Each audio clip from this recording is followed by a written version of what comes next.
దేవతల్లో ఇద్దరిని మాత్రమే శనీశ్వరుడు పట్టలేదని మన శాస్త్రాలు చెబుతున్నాయి. శనీశ్వరుని ప్రభావం విఘ్నేశ్వరుడిపై, హనుమంతునిపై పడలేదని పురాణాలు పేర్కొంటున్నాయి. శ్రీరామాయణంలోని ఓ చిన్న కథ ద్వారా హనుమంతునిపై శనీశ్వర ప్రభావం లేదనే విషయాన్ని మనం తెలుసుకోవచ్చు. రామాయణం ఆధారంగా లంకలో రావణుని చెరలో ఉన్న సీతాదేవిని రక్షించేందుకు వీలుగా హనుమంతుడు సముద్రంలో ఓ మార్గాన్ని నిర్మించాడు. ఈ మార్గం నిర్మించే సమయంలో శనీశ్వరుడు ఆ ప్రాంతానికి చేరుకున్నాడు. శనీశ్వరుడు సముద్ర మార్గాన్ని నిర్మించడంలో చేయూతనిచ్చేందుకే ఆ ప్రాంతానికి వచ్చాడని అందరూ అనుకున్నారు. కానీ హనుమంతుడిని పట్టుకునేందుకే శనీశ్వరుడు వచ్చినట్లు శని భగవానుడు తెలిపాడు.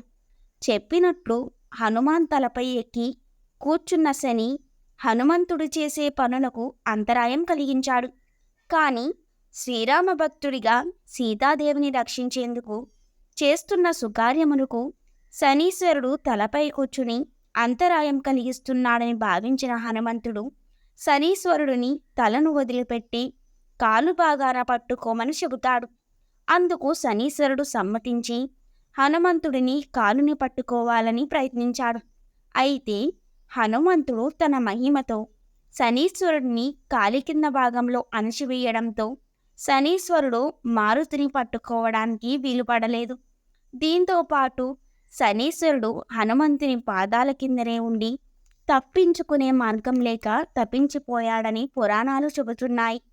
ఈ కథాంశాన్ని పేర్కొంటూ చిత్రీకరించిన చిత్రలేఖనాలు తమిళనాడు చెంగల్పట్టు కోదండరాముని ఆలయంలో ఉన్నాయని పురోహితులు అంటున్నారు. అందుచేత శనిగ్రహ ప్రభావం నుంచి తప్పించుకున్న హనుమంతుడిని పూజించే వారికి శనీశ్వరునిచే ఏర్పడే ఈతి బాధలు పూర్తిగా తొలగిపోతాయి.